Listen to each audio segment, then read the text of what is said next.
All right, so let's get going. Maybe first, Frank, tell us a little bit about Brands International and what you do. Well, what we do is really a consultancy related to helping companies in a broad swatch of branding activities. Many of them are related to new technologies as it relates to social media. A lot of it relates to branding across borders and cross-cultural aspects of organizations. And some of it is related to some of the newer trends as it relates to big data and what's happening with conversational marketing and how all of those things are starting to tie in together. But for the purpose of this call, a lot of the work that I'm doing is working with media companies around the world that are trying to transform themselves into something other than print advertising vehicles, and looking for alternate sources of revenues to both grow revenues and in fact, in many cases, just simply to stay alive with the constriction that's happening in print right now. So we're looking at other areas that they can move into, and some of them in more timely ways than others because of how rapidly some markets are fading on the print side. Okay. What would you say about how granular target marketing is likely to get in the future? Well, I mean, defining granular, but it's really, it's moving that way in general. I mean, people are looking at more granular levels of behavior than they ever had before. It used to be, we would look at things like Harvey studies to see who looked at print advertising and what the relationship was with remembering certain parts of ads. Now we're looking at very specific aspects of behavior as it relates to content and what the attributes of those content are, and being able to map behaviors as it pertains to not necessarily the format of the content, but actually the inner workings of the content and the theme and the focus of those things. So because of the immense amount of information that's coming in from different sources, this web of things, as people like to call it, where everything is sort of a data source, we're looking at what might be termed minutia that in some cases would have been ignored, which is now being compiled into bigger analysis, or bigger forms of analysis, and which is leading into what I think we'll talk about maybe a little bit later is the whole area of predictive. So this amalgamation of smaller bits and granular data is becoming more and more important, and most of the companies are just starting to pick up on that. And how about media attribution? And as more and more brands and agencies really start to get their heads around harnessing their data around attributing sales or some sort of action towards specific media, how do you think that's going to impact the relationship between, say, brands and agencies and brands and media and agencies, kind of that triangle? Well, it's not, the short answer and the blinding glimpse of the obvious is it's not going to make it easier. We're seeing this already. And we're seeing media becoming more like agencies with marketing services organizations being developed within media companies, and media being closer to the point of attribution so that they're actually tracking it directly, and in some ways disintermediating some of the things that agencies used to do. And we're finding in some cases that especially the larger clients on the consumer side and surely on the technology side are becoming much more savvy in terms of tracking attribution, especially as it relates to some of the areas that get more into the social media and the conversational side, where we're seeing more and more listening stations and much more happening there, so that the people can attribute actions to conversations, and sometimes the agencies are just picking up on this themselves. It's a big area for third parties, as you know, that are getting to this, that are starting to walk and quack like agencies, but really are setting sort of a new paradigm in the market for what this whole attribution business is. It's not a side business. It is a business now, the business of attribution and listening. So I think that's going to get more and more complex, and I think it's going to be a scramble for some of the more traditional agencies to keep up with that. I think most of them tend to be keeping up with it through acquisition than organic development within their own shops, and that also is the case for a lot of media companies as well. And how would you describe the gap between the current media analytics capabilities and actual practice in the field? Well, I mean, the gap is I still find that there's still a fairly rudimentary analysis that goes on in most companies. I mean, we tend to look at the case studies of the ones that really get into the more sophisticated analytics, but I don't see even some of the more sophisticated companies really applying some of the more sophisticated analytics, and that's where there's really room for growth in this area, and there's room for a lot of help in working with media companies. A lot of my work is with companies that are looking to get a little bit more savvy. First of all, they companies are still trying to figure out what they should be analyzing. They're creatures of habit in using the Google Analytics type analysis, but as we start looking at Radian and things like that, where it's a new kind of analytics, I think more and more companies need to be shown what there is there to analyze.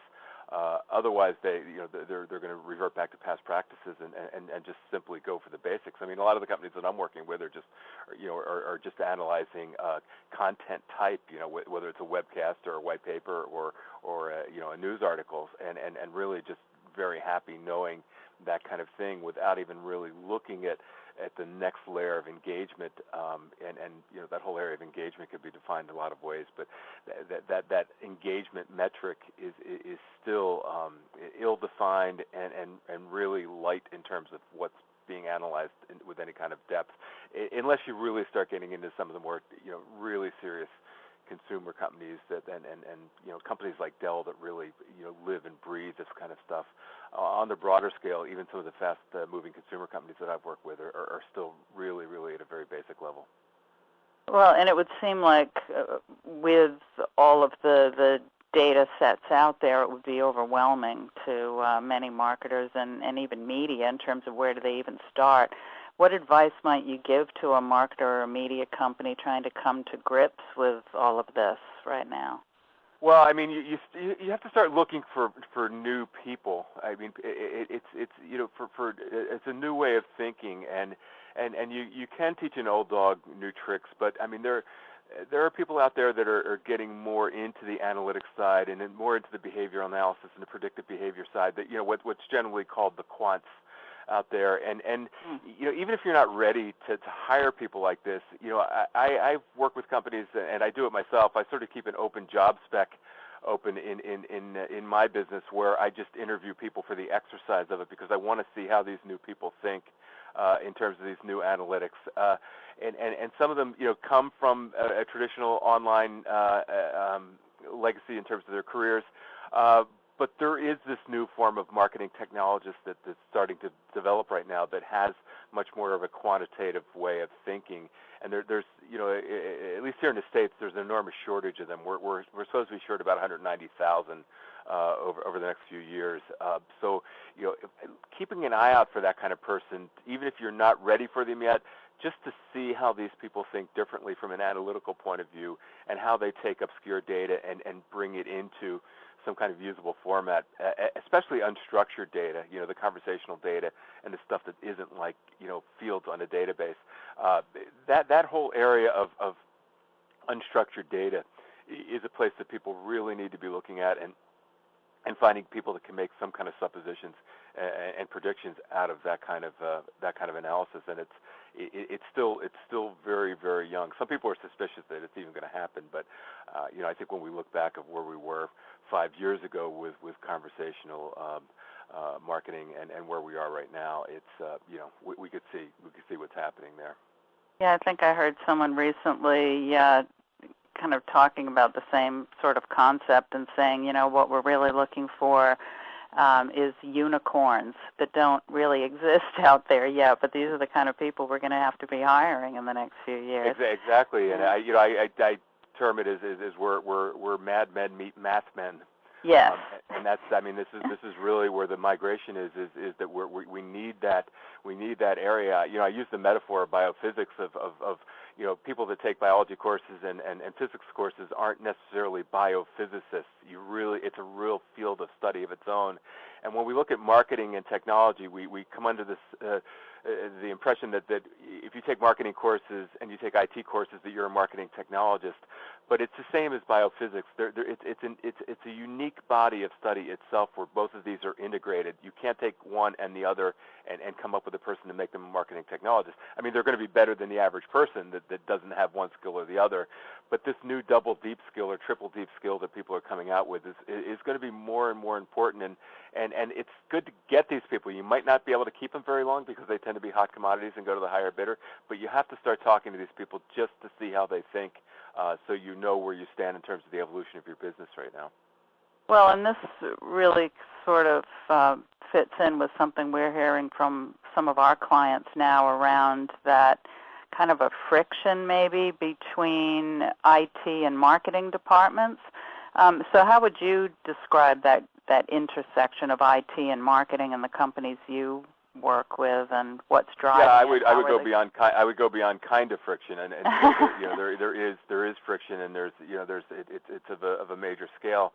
Yeah, I mean, a lot of the research that I've done over the last year has been related to what we like to call this coevolution, which really tones it down a little bit of marketing and IT. I call it socially awkward because it's the nature of the relationship, and it has a lot to do with new forms of social media and how IT reacts to that. But yeah, there's a lot of tension. I mean, IT feels, at a very basic level, IT feels like they're going to lose their jobs.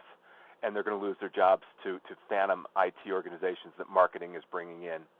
So first of all, IT is wondering how they can keep their jobs and be involved in some of the sexiest stuff that's happening in business right now, because this whole marketing technology has moved to the front of the house. It's no longer some secret in the back room that some crazy dude's doing back there. It is the business in a lot of cases. So that's one level of friction, you know, and the friction goes back to some of the age-old things that we've heard about marketing and IT. You know, that marketing are the unguided missiles, and IT is the land of slow and no. So the whole culture itself is just like if you were dealing with a Japanese culture and a German culture. I mean, it's very similar in terms of the cross-cultural aspect of these two job functions. So what we're seeing is that IT is scrambling to become more savvy about these kinds of things. And traditionally, they've been very cautious. And they've been slow to the party in terms of embracing social media and some of the new marketing technologies at both a personal level and a professional level. Many of them only use LinkedIn. So, I mean, they only use that because of you wanting to keep their resume up to date. So I mean, we find that a shocking number of people in the IT field have no personal relationship with new marketing trends whatsoever. So that increases the level of tension and increases the complaints that IT is just not agile. There's no agility whatsoever in IT, because they're used to pondering things and plotting and waiting 90 days when marketing now says, with new analytics I could find out in 30 minutes if some of these things are working, no less 30 months. So, Frank, what do you think the solution is going to be, or what's it going to look like in 10 years' time? Well, I think it's varying across organizations, and again, it's largely related to compensation and risk-reward factors. I mean, IT isn't usually rewarded for taking risks. So what we're seeing in some of the new organizations is that IT is being rewarded for going out there on the limb. And not just being legacy systems and keeping the trains running on time and making sure email works. So that's increasing the ability and the drive for IT to take chances. We're also finding new generations of IT people coming in that are digital natives, that are embracing these kinds of things, and that really that are sort of replacing some of the older dudes that are still trying to figure out how to open a PDF file. So that's going to change. And in the more extreme situations, it's going to be exactly what I said at the beginning, that marketing will bring in its own IT people with the kind of culture that matches the culture that they're developing within the marketing organization, and IT will be relegated to making sure CRM works and email works and help desk works, and that the payroll goes out through the third-party payroll company. So the riskiest part is that some of the stuff that IT is left with is being outsourced to third-party vendors. So they might not be left with a whole lot other than some strategy stuff unless they move quickly. And they are. I mean, we've done studies that shows that that IT is starting to embrace this, and that new talent's coming in. So does corporate management generally recognize the growing importance of big data? Well, corporate management, as with a lot of people, are trying to figure out exactly what big data is. It's like cloud. It's like virtualization. I mean, they hear the word. It's like the old client-server days. I mean, we hear the word, and we know it's cool, but we don't know what the hell it is. But we have to have it. Like what's our Twitter strategy? And I have never used Twitter, but the CEO is saying, but we need to do this. So I think that there is a new generation of C-level people coming in, especially at the presidents and CEO level, that is starting to drive some of this, and is realizing the importance of every bit of data, and realizing that there is a need for analysis of this. And it varies from the need for big data, which is really the trendy thing, which means tons of data that you're trying to find tidbits from.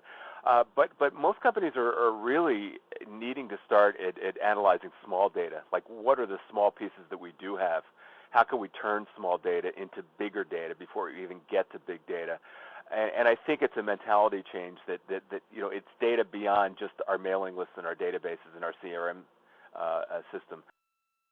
So go ahead. So yeah, I mean, I think there are a lot of there are a lot of corporate executives now outside of marketing and IT that really are starting to embrace this. But in the spirit of full disclosure, I think that that big data will at the onset be very, very sexy without people really knowing exactly what it is. They just have to say it, sort of like Tourette's. They have to say it 4 or 5 times in presentations, and then try to figure out exactly what they just said and how they're going to apply it. The other thing is, not to belabor the point, but IT's definition of big data is totally different than what marketing would see as big data. I mean, big data is a very specific thing related to volume, velocity. It's a very technical thing, and marketing people see big data in a much different way. In terms of engagement and how that relates to driving new marketing programs and intimacy, and doing predictive analysis.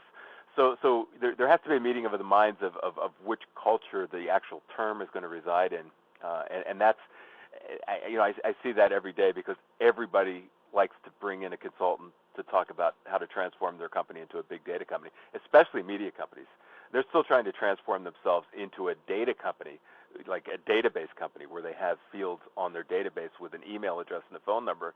And so they're so far away from any concept of big data, and especially unstructured big data like conversation stuff, that they're just not even close to it yet. But they have to know that they have to know where it's going, where they should be, what the future is. So we spend a lot of time showing them what big data really is, so that they know where they are on the continuum, and can at least get to the point where they have a database or share a database amongst their business units, which is another political thing, as you know. Yeah.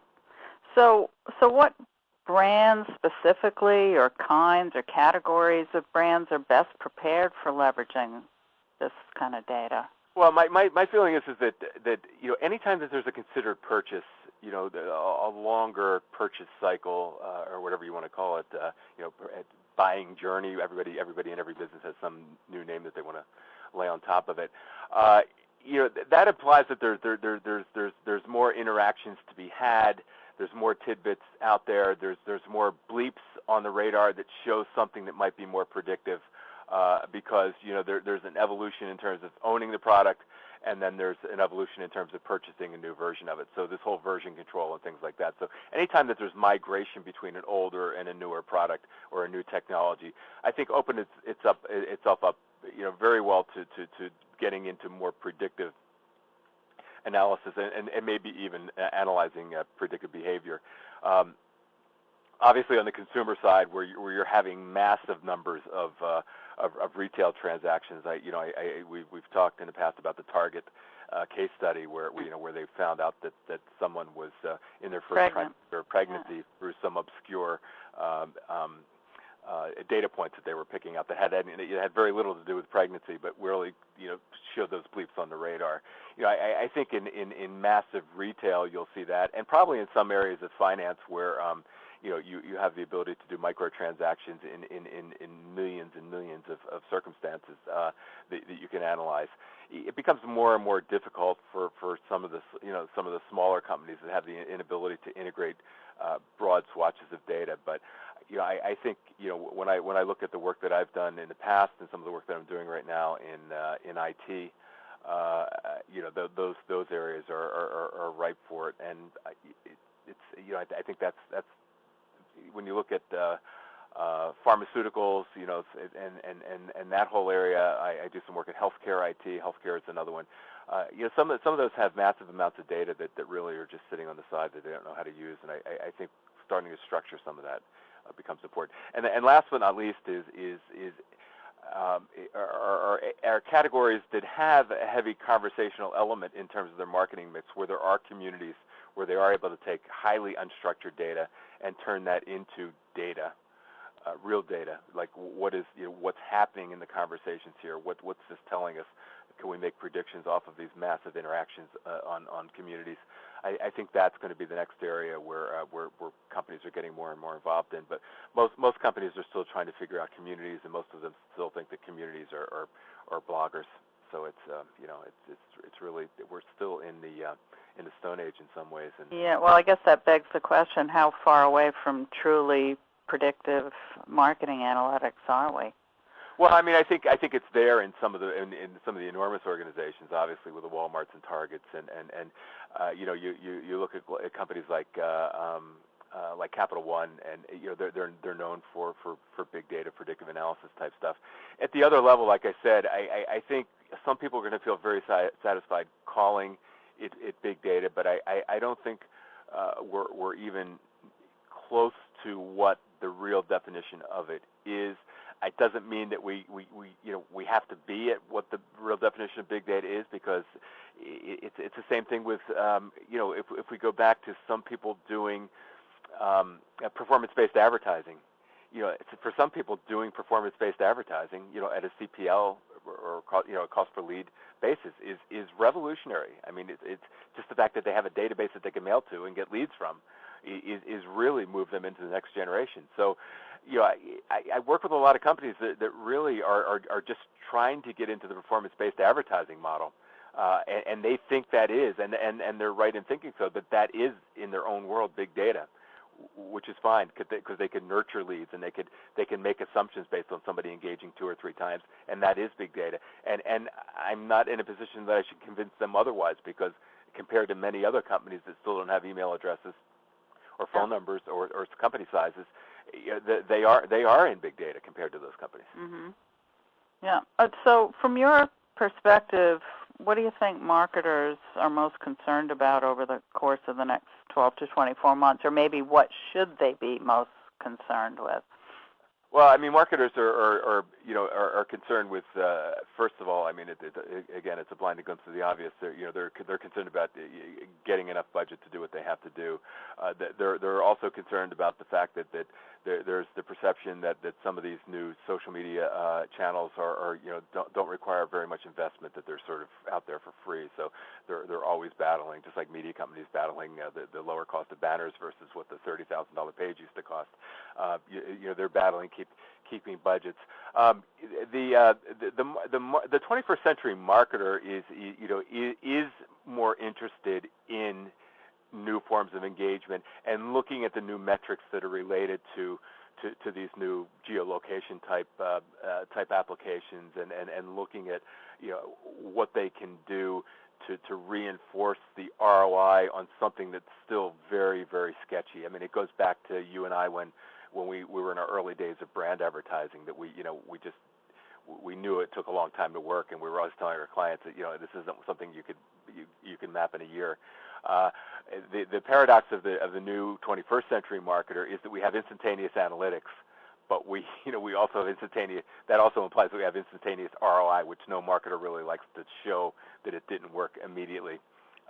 But it can be shown right now. So, they're trying to find out what happened as a result of this conversation resulted in sales, and what happened in terms of all these followers, and what happened in terms of all these Foursquare check-ins resulted in some kind of conversion to sale. And I think that's the number one worry, that this is actually really driving new business. It's also related at the most basic levels of performance-based advertising, CPL advertising, or we're sending a lot of leads to the salespeople, and are they converting to sales? Are they really leads, or are they just prospects, or what are they?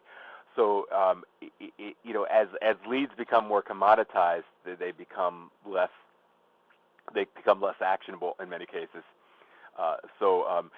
We have marketers that are fishing with a net, and we have salespeople that want to fish with a hook. So I think that's the risk of we talk about the relationship between IT and marketing, but the equally tense relationship, as we know, over years, sort of like the Middle East crisis, is the relationship between sales and marketing.